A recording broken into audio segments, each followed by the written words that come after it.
For this anti-poaching unit, the day begins at dusk.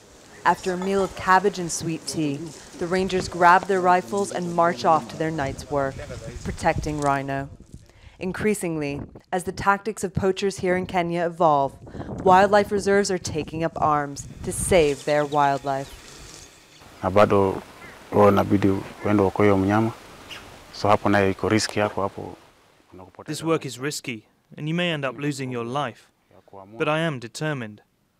I don't think much about the risk, but I'm determined to do what I need to do to save the life of that animal. Lakini kwa sababu ya kujitolea inabidi nifanye hivyo ndio nijaribu kuokoa hiyo mnyama.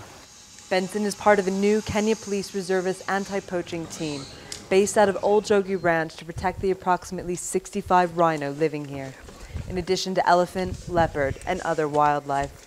In May, a ranger was shot dead here by poachers.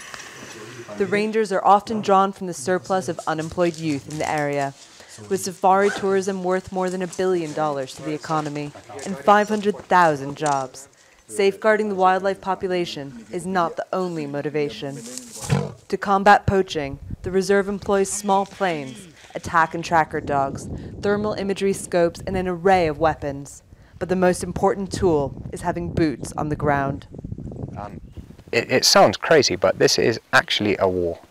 It is organized crime on an international level, and it's completely out of control. And these are the guys frontline who are having to put their lives at risk in order to protect these animals.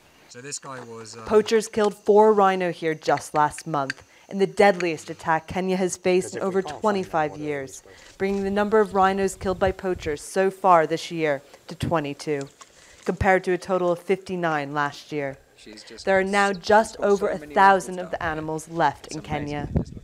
Across the continent, poaching is reaching unprecedented levels, fueled by global demand for ivory and horn, particularly in China and Vietnam, and pushing the price of rhino horn higher than gold. If the rhino go, in my opinion, what's next? The elephant, buffalo? Where does it stop? There's always going to be a market for something. If it's not rhino horn, it'll be meat poaching, whatever. I think you've got to make a stand.